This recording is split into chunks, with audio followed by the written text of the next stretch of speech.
I'm glad you could join me on this journey through the new year. These past few weeks, I've accomplished quite a few things that improve the quality of life on the server. So let's start with the first thing I had in mind: the iron farm. I decided I want this right in the middle of the soon-to-be pyramid, as I want to be able to collect iron passively when I'm in this area, working on other farms or building the pyramid itself. We really needed to light this area up if we're going to be spending some time here, so I'm a Sandwich helped me brighten the night. It had to be off the ground quite a bit, so I think eventually it'll be an interesting upper floor piece.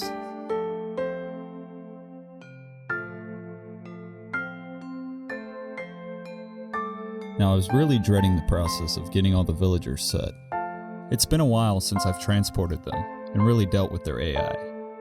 Along with this preconceived notion, I had only built an iron farm once or twice in vanilla Minecraft, so I was a bit anxious about how it'd turn out.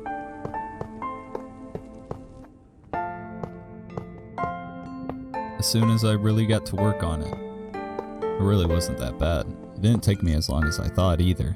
It's usually the case with things I procrastinate on.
Now that we have both an iron farm and a gold farm, we'll have a steady foundation for beacon building.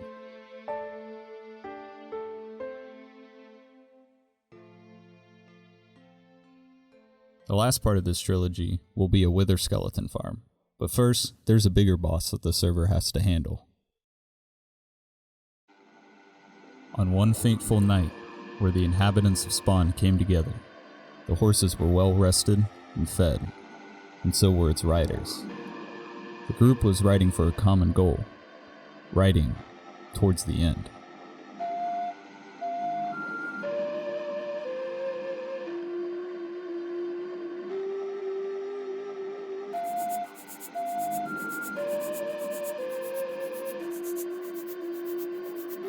Our convoy was equipped to take on any beast we encountered.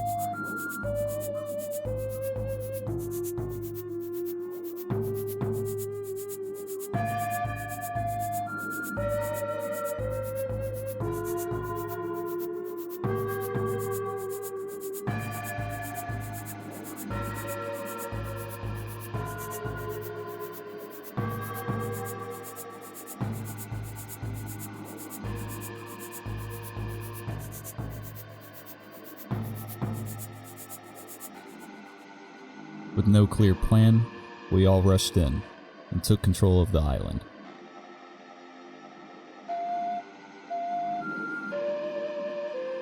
I began working on taking out the healing crystals, along with a few other members.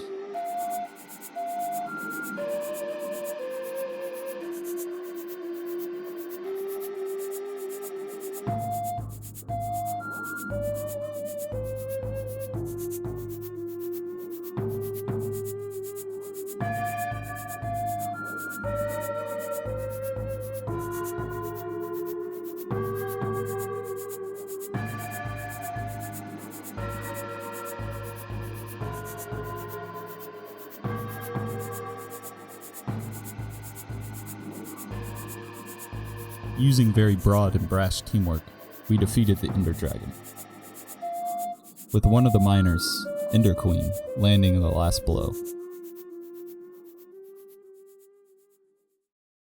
This has honestly always been such a fun event for my group of friends to take part in, even all the way back in the first servers we played on.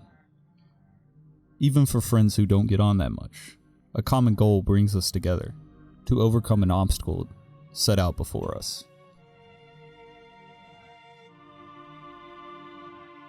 Lots of us are in different places in our lives, even though it seems like we all started from the same original spot. Like life, Minecraft is just about the little things. In a sense, everything is just blocks to a hole. Sometimes the little things will get overlooked, and I can sometimes be ignorant of them, and this can create quite a dilemma.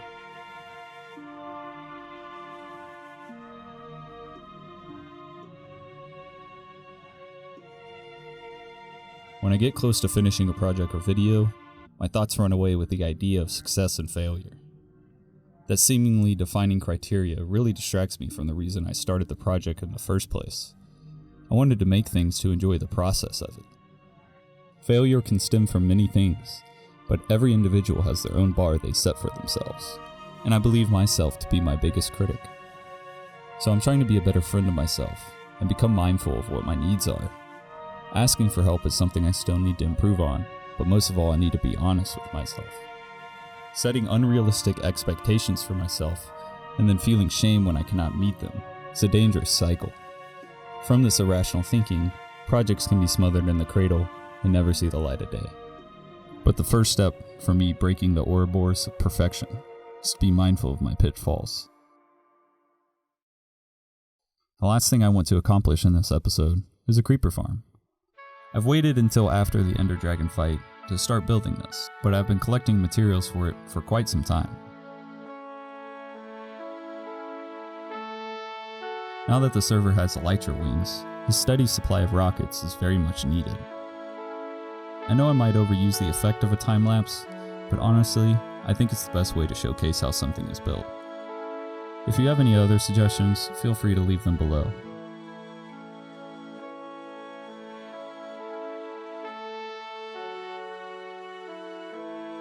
As with most giant farms, I didn't design this myself.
A few years ago, I was at a crossroads. I knew which direction I needed to take, but I had trouble taking those first few steps. That's when someone asked me if I was nervous or excited. I said both. To me at the time, excitement felt exactly the same as anxiety. The challenges that lie unknown ahead of me made me feel like I didn't have much control. I had to separate the perspective I had on the unknown. Fear of being powerless in a situation is an irrational thought I still have to overcome.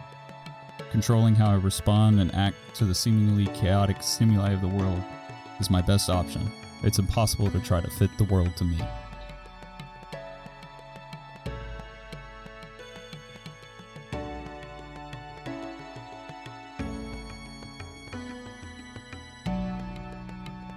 Is a creeper excited to see you, or nervous?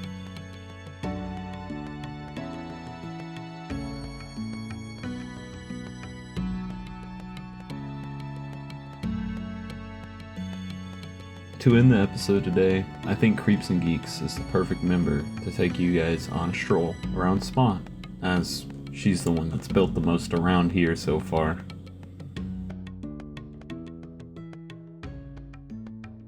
Hello, I'm Olivia. So the first thing I built was the pub. I named it McOliver's because it's named after my dog, Ollie. He passed away a few months ago, so I wanted to give him a little something in Minecraft. My goal with building is to create buildings that you would see in a real town. So I built the pub to be a place to grab food and also hang out. I plan on adding more flags on the inside as well to represent as many countries as possible. So I want to make it just a really nice hangout spot. The next thing I made was the greenhouse. I'm really proud of this one because I added the glass floor overlooking the water, which was my first deviation from a tutorial.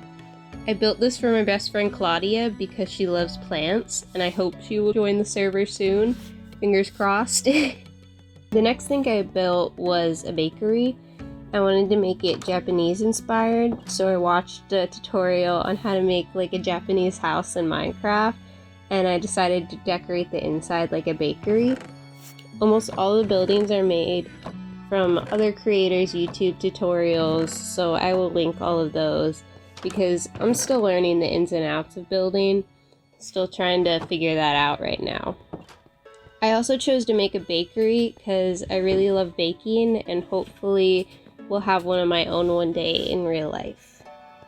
I've been having a lot of fun building to the left of spawn, so I decided to make a cottage where I can sleep next to all of the buildings I made.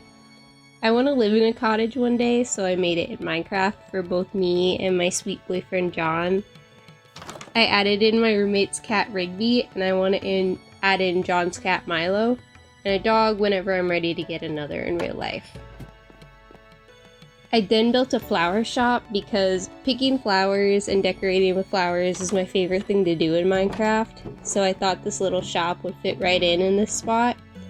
I'm also really proud of this one because of the weird spot the land was on. I had to wing it with the design completely, and I think I ended up with something very cute, and I think it's a really good place to go whenever you need flowers. The last thing I finished was the coffee shop / apartment. I decided to build a coffee shop because I really love coffee, and also I just stopped working at a coffee shop in order to focus on school, so I'm kind of feeling a little nostalgic and wanting a coffee shop. I also wanted to make a little like Minecraft date spot for me and John, just like our first date in real life was at a coffee shop. On top of the coffee shop, I made an apartment, and this was again another attempt to get my best friend Claudia to play with us since she would have a complete home, but alas, it has not worked. Still one of my favorite builds though. I'm currently working on a small potion shop in Spawn as well, so that's coming soon. Hopefully you'll be able to see that in the next video. And then I've also been adding as many paths to Spawn as possible, as well as lining the paths with bushes and flowers to make it seem more full. I've also added a lot of bridges around that I think are very cute, but unfortunately don't allow boats underneath as per the original plan of Spawn, but I think the cuteness is better than the functionality, so yeah, that's what I've been doing in Minecraft.